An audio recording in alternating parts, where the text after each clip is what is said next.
Assalamualaikum warahmatullahi wabarakatuh. Perkenalkan, nama saya Atika Anggraini, mahasiswi program studi pendidikan guru sekolah dasar angkatan tahun 2020 Universitas Riau.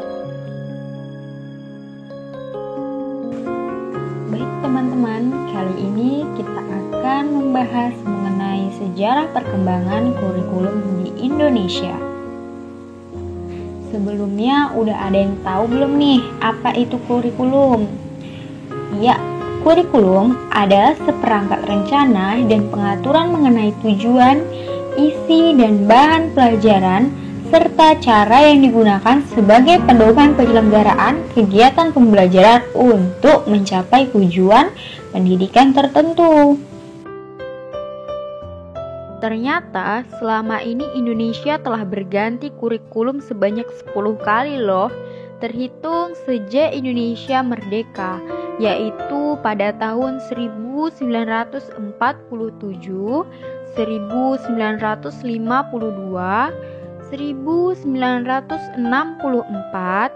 1968, 1975, 1984, 1994, 2004, 2006, dan 2013. Baik, kita bahas terlebih dahulu mengenai kurikulum yang pertama di Indonesia, yaitu kurikulum 1947 atau disebut sebagai Rencana Pelajaran 1947. Kurikulum pertama lahir pada masa kemerdekaan ini memakai istilah bahasa Belanda, yaitu Leerplan, artinya rencana pelajaran. Istilah ini lebih populer dibanding istilah kurikulum dalam bahasa Inggris. Perubahan arah pendidikan lebih bersifat politis, dari orientasi pendidikan Belanda ke kepentingan nasional.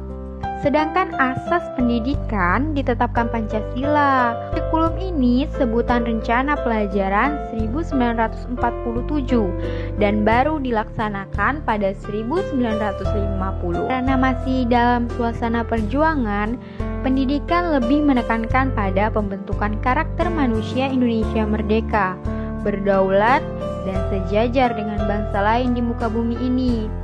Fokus Rencana Pelajaran 1947 tidak menekankan pendidikan pikiran, melainkan hanya pendidikan watak, kesadaran bernegara, dan bermasyarakat. Menteri Pelajaran dihubungkan dengan kegiatan sehari-hari, perhatian terhadap kesenian, dan pendidikan jasmani.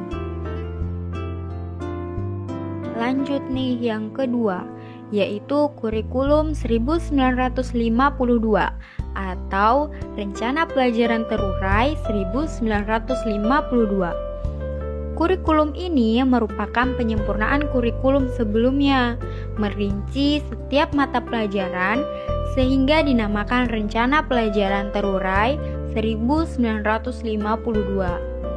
Kurikulum ini sudah mengarah pada suatu sistem pendidikan nasional.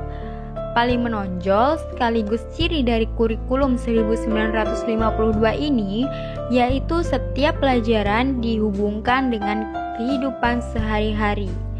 Kemudian, silabus mata pelajaran menunjukkan secara jelas seorang guru mengajar satu mata pelajaran. Kurikulum ketiga yaitu kurikulum 1964 atau Rencana Pendidikan 1964. Pemerintah kembali menyempurnakan sistem kurikulum pada 1964. Namanya yaitu Rencana Pendidikan 1964. Ciri-ciri kurikulum ini, pemerintah mempunyai keinginan agar rakyat mendapat pengetahuan akademik untuk pembekalan pada jenjang sekolah dasar. Sehingga pembelajaran dipusatkan pada program Pancawardhana, yaitu pengembangan moral, kecerdasan, emosional atau artistik, keprigelan atau keterampilan, dan jasmani. Yang keempat, kurikulum 1968. Lahir pada masa Orde Baru, kurikulum ini bersifat politis dan menggantikan rencana pendidikan 1964 yang dicitrakan sebagai produk Orde Lama. Kurikulum ini bertujuan membentuk manusia Pancasila sejati, kuat, dan sehat jasmani, mempertinggi kecerdasan dan keterampilan jasmani, moral, budi pekerti, dan keyakinan beragama. Kurikulum 1968 merupakan perwujudan dari perubahan orientasi pada pelaksanaan Undang-Undang Dasar 1945 secara murni. Cirinya, muatan materi pelajaran bersifat teoretis, tidak mengaitkan dengan permasalahan faktual di lapangan. Titik beratnya pada materi apa saja yang tepat diberikan kepada siswa di setiap jenjang pendidikan. Isi pendidikan diarahkan pada kegiatan mempertinggi kecerdasan dan keterampilan serta mengembangkan fisik sehat dan kuat. Kurikulum yang kelima di Indonesia yaitu Kurikulum 1975. Kurikulum 1975 menekankan pendidikan lebih efektif dan efisien.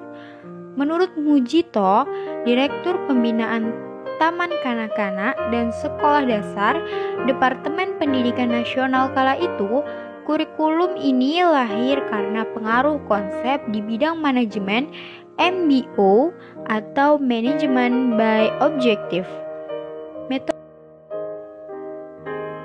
Metode materi dan tujuan pengajaran dirinci dalam proses pengembangan sistem instruksional atau PPSI, dikenal dengan istilah satuan pelajaran, yaitu rencana pelajaran setiap satuan bahasan.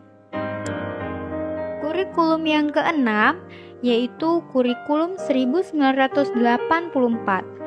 Kurikulum ini mengusung pendekatan proses keahlian, meski mengutamakan pendekatan proses, tetapi faktor tujuan tetap penting.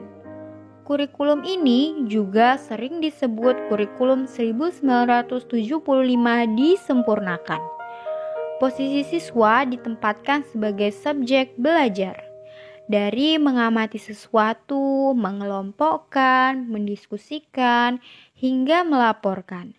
Model ini disebut cara belajar siswa aktif atau CBSA.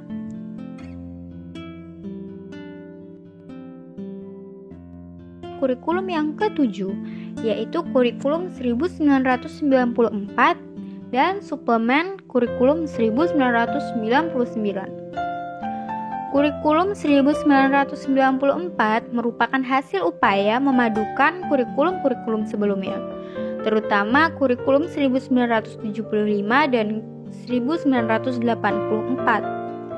Sayangnya, perpaduan antara tujuan dan proses belum berhasil, sehingga banyak kritik berdatangan, disebabkan oleh beban belajar siswa dinilai terlalu berat. Dari muatan nasional sampai muatan lokal, misalnya bahasa daerah, kesenian, keterampilan daerah, dan lain-lain. Akhirnya, kurikulum 1994 menjelma menjadi kurikulum super padat. Kurikulum yang ke-8 yaitu kurikulum 2004 atau KBK, kurikulum berbasis kompetensi. Suatu program pendidikan berbasis kompetensi harus mengandung 3 unsur pokok, yaitu 1. Pemilihan kompetensi sesuai, 2. Spesifikasi indikator-indikator evaluasi untuk menentukan keberhasilan pencapaian kompetensi, 3. Pengembangan pembelajaran.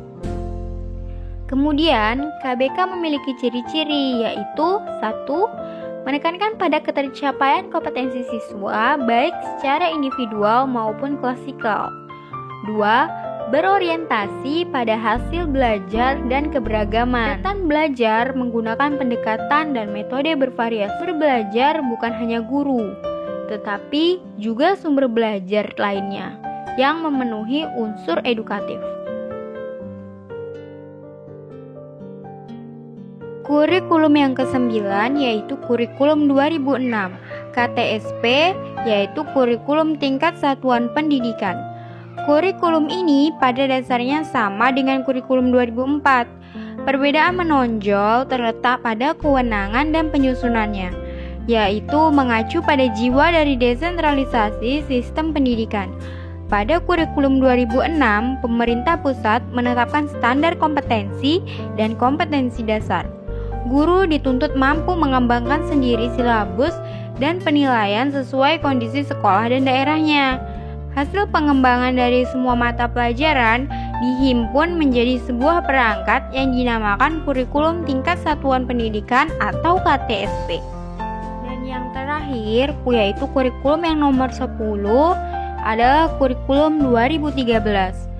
Kurikulum ini adalah pengganti kurikulum KTSP. Kurikulum 2013 memiliki 3 aspek penilaian, yaitu aspek pengetahuan, aspek keterampilan, dan aspek sikap dan perilaku.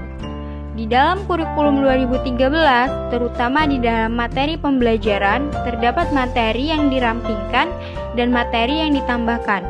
Materi yang dirampingkan terlihat pada di materi Bahasa Indonesia, IPS, PPKN, dan sebagainya.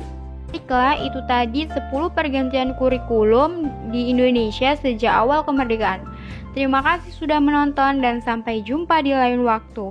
Wassalamualaikum warahmatullahi wabarakatuh.